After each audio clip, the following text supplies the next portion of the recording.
King Lionel had released a red dragon from the pages of the Book of Beasts. Such a disaster it was, because the dragon ate and ate. It seemed like nothing could be done until King Lionel thought of a plan to rid his subjects of the beastly creature. Hello again, Sherlynn here, and it's time to read the last episode, episode 2, of the Book of Beasts from the Book of Dragons by Edith Nesbit. Let's begin. Lionel took the book outside to the terrace, where the moonlight was as bright as day, and he opened the book and saw the empty pages with butterfly and bluebird of paradise underneath, and then he turned the next page. There was some sort of red thing sitting under a palm tree, and under it was written, "Dragon." The dragon did not move, and the king shut up the book rather quickly and went back to bed. But the next day he wanted another look, so he took the book out into the garden, and when he undid the clasps with the rubies and turquoises, the book opened all by itself at the picture with dragon underneath, and the sun shone full upon the page. And then, quite suddenly, a great red dragon came out of the book and spread vast scarlet wings and flew away across the garden to the far hills, and Lionel was left with the empty page before him, for the page was quite empty except for the green palm tree and the yellow desert and the little streaks of red where the paintbrush had gone outside the pencil outline of the red dragon. And then Lionel felt that he had indeed done it.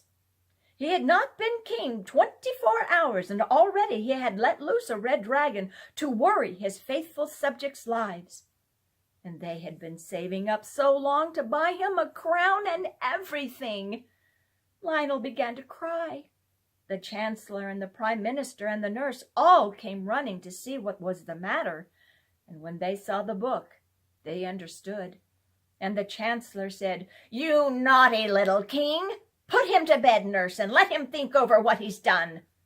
"Perhaps, my lord," said the prime minister, "we'd better first find out just exactly what he has done." Then Lionel, in floods of tears, said, "It's a red dragon, and it's gone flying away to the hills, and I am so sorry, and oh, do forgive me." But the prime minister and the chancellor had other things to think of than forgiving Lionel. They hurried off to consult the police and see what could be done. Everyone did what they could. They sat on committees and stood on guard and lay in wait for the dragon, but he stayed up in the hills, and there was nothing more to be done. The faithful nurse, meanwhile, did not neglect her duty. Perhaps she did more than anyone else, for she put the king to bed without his tea, and when it got dark, she would not give him a candle to read by. "You are a naughty little king," she said, "and nobody will love you." Next day the dragon was still quiet, though the more poetic of Lionel's subjects could see the redness of the dragon shining through the green trees quite plainly. So Lionel put on his crown and sat on his throne and said he wanted to make some laws.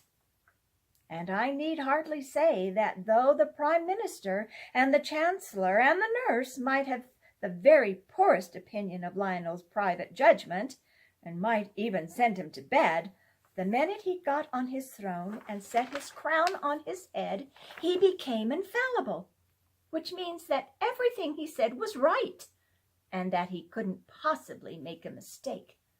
So when he said, "There is to be a law forbidding people to open books in schools or elsewhere," he had the support of at least half of his subjects, and the other half, the grown-up half, pretended to think he was quite right. Then he made a law that everyone should always have enough to eat, and this pleased everyone except the ones who had always had too much. And when several other nice new laws were made and written down, he went home and made mud houses and was very happy. And he said to his nurse, "People will love me now. I've made such a lot of pretty new laws for them." But nurse said, "Don't count your chickens, my dear. You haven't seen the last of the dragon yet." Now, the next day was Saturday, and in the afternoon the dragon suddenly swooped down upon the common in all his hideous redness and carried off the soccer players, umpires, goalposts, ball, and all. Then the people were very angry indeed, and they said, "We might as well be a republic, after saving up all these years to get his crown and everything." And wise people shook their heads and foretold a decline in the national love of sport. And indeed, soccer was not at all popular for some time afterward. Lionel did his best to be a good king during the week, and the people were beginning to forgive him for letting the dragon out of the book. After all, they said, soccer is a dangerous game, and perhaps it is wise to discourage it.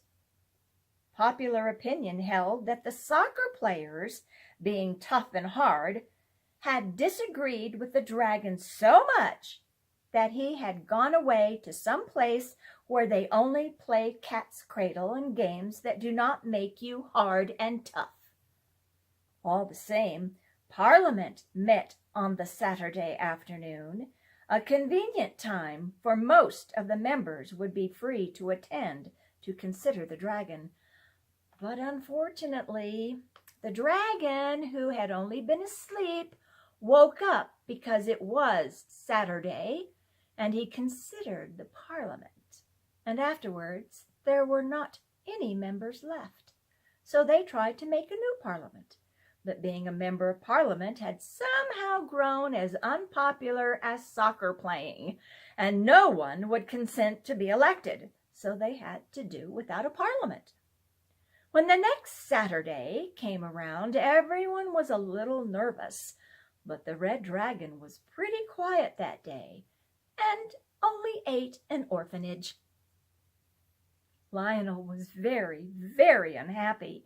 He felt that it was his disobedience that had brought his trouble on the Parliament and the orphanage and the soccer players, and he felt that it was his duty to try and do something.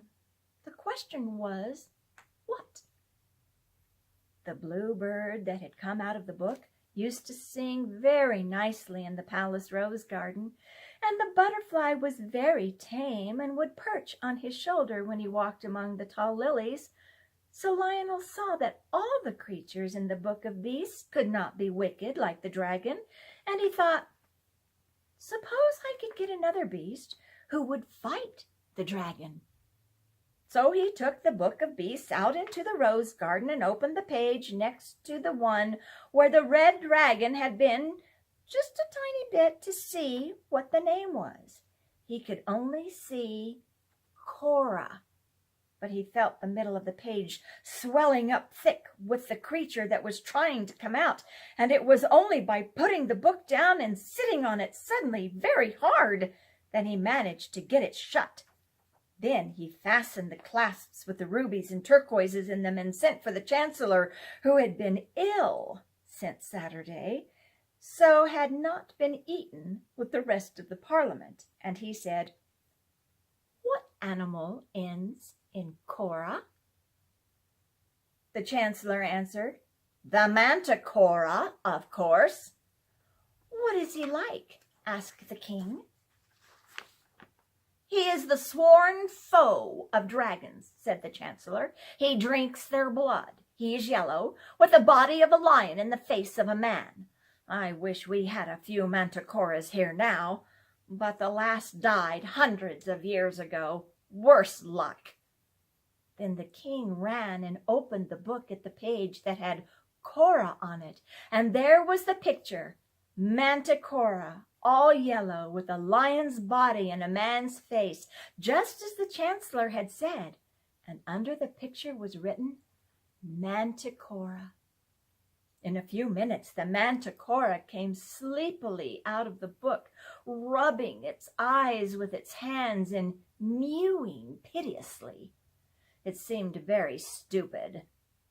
And when Lionel gave it a push and said, "Go along and fight the dragon, do," it put its tail between its legs and fairly ran away. It went and hid behind the town hall, and at night, when the people were asleep, it went around and ate all the pussycats in the town, and then it mewed more than ever. And on the Saturday morning, when people were a little timid about going out because the dragon had no regular hour for calling, the Manticora went up and down the streets and drank all the milk that was left in the cans at the doors for people's teas, and it ate the cans as well. And just when it had finished the very last little halfpenny worth, which was short measure because the milkman's nerves were quite upset, the red dragon came down the street looking for the Manticora. The Manticora edged off when it saw him coming, for it was not at all the dragon fighting kind. And seeing no other door open, the poor hunted creature took refuge in the general post office. And there the dragon found it, trying to conceal itself among the 10 o'clock mail. The dragon fell on the Manticora, and at once, and the mail was no defense for the Manticora. The mewings were heard all over the town. All the kitties and the milk the Manticora had had seemed to have strengthened its mew wonderfully. Then there was a sad silence, and presently the people whose windows looked that way saw the dragon come walking down the steps of the general post office, spitting fire and smoke, together with tufts of Manticora fur and the fragments of the registered letters. Things were growing very serious. However popular the king might become during the week, the dragon was sure to do something on Saturday to upset the people's loyalty. The dragon was a perfect nuisance for the whole of Saturday, except during the hour of noon. And then he had to rest under a tree, or he would have caught fire from the heat of the sun. You see, he was very hot to begin with. At last came a Saturday when the dragon actually walked into the royal nursery and carried off the king's own pet rocking horse. The king cried for 6 days, and on the 7th day he was so tired that he had to stop. He heard the bluebird singing among the roses and saw the butterfly fluttering among the lilies, and he said, "Nurse, wipe my face, please. I am not going to cry any more." Nurse washed his face and told him not to be a silly little king. "Crying," she said, "never did anyone any good yet."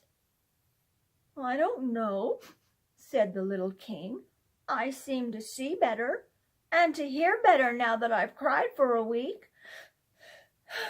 Now, nurse dear, I know I'm right, so kiss me in case I never come back. I must try to see if I can't save the people." "Well, if you must, you must," said Nurse. "But don't tear your clothes or get your feet wet." So off he went. The bluebird sang more sweetly than ever, and the butterfly shone more brightly, as Lionel once more carried the Book of Beasts out into the rose garden and opened it very quickly, so that he might not be afraid and change his mind. The book fell open wide, almost in the middle, and there was written at the bottom of the page, "Hippogriff."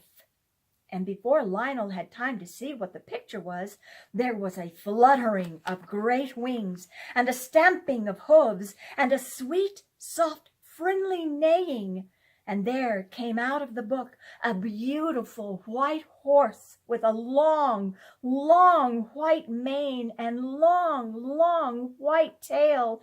And he had great wings like swan's wings and the softest, kindest eyes in the world. And he stood there among the roses. The hippogriff rubbed its silky, soft, milky white nose against the little king's shoulder. And the little king thought, "But for the wings you are very like my poor dear lost rocking horse."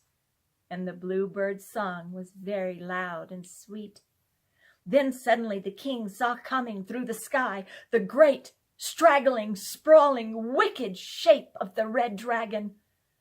And he knew at once what he must do. He caught up the book of beasts and jumped on the back of the gentle, beautiful hippogriff, and leaning down, he whispered in the sharp white ear, "Fly, dear hippogriff, fly your very fastest to the pebbly waste." And when the dragon saw them start, he turned and flew after them, with his great wings flapping like clouds at sunset, and the hippogriff's wide wings were snowy as clouds at moonrise. When the people in the town saw the dragon fly off after the hippogriff and the king, they all came out of their houses to look. And when they saw the two disappear, they made up their minds to the worst and began to think what they would wear for court mourning.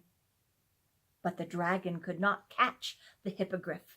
The red wings were bigger than the white ones, but they were not so strong. And so the white-winged horse flew away and away and away, with the dragon pursuing till he reached the very middle of the pebbly waste.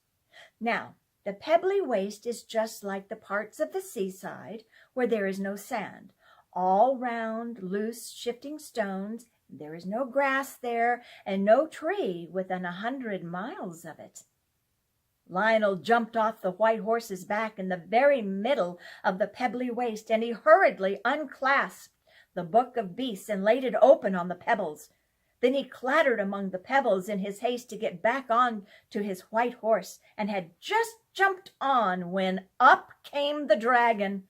He was flying very feebly and looking around everywhere for a tree, for it was just on the stroke of 12. The sun was shining like a gold guinea in the blue sky, and there was not a tree for 100 miles. The white-winged horse flew around and around the dragon as he writhed on the dry pebbles. He was getting very hot. Indeed, parts of him even had begun to smoke. He knew that he must certainly catch fire in another minute unless he could get under a tree. He made a snatch with his red claws at the king and hippogriff, but he was too feeble to reach them, and besides, he did not dare to overexert himself for fear he should get any hotter. It was then that he saw the book of beasts lying on the pebbles, open at the page with dragon written at the bottom. He looked and he hesitated, and he looked again, and then with one last squirm of rage, the dragon wiggled himself back into the picture and sat down under the palm tree, and the page was a little singed as he went in. As soon as Lionel saw that the dragon had really been obliged to go and sit under his own palm tree, because it was the only tree there, he jumped off his horse and shut the book with a bang. "Oh, hurrah!" he cried. "Now we really have done it." And he clasped the book very tightly with the turquoise and ruby clasps. "Oh, my precious hippogriff," he cried, "you are the bravest, dearest, most beautiful." "Hush," whispered the hippogriff modestly. "Don't you see that we're not alone?" And indeed, there was quite a crowd around them on the pebbly waste. The Prime Minister, and the Parliament, and the soccer players, and the orphanage, and the manticora, and the rocking horse, and indeed everyone who had been eaten by the dragon. You see, it was impossible for the dragon to take them into the book with him. It was a tight fit even for the dragon, so of course he had to leave them outside. They all got home somehow, and all lived happily ever after. When the king asked the manticora where he would like to live, he begged to be allowed to go back into the book. "I do not care for public life," he said. Well, of course, he knew his way onto his own page, so there was no danger of his opening the book at the wrong page and letting out a dragon or anything.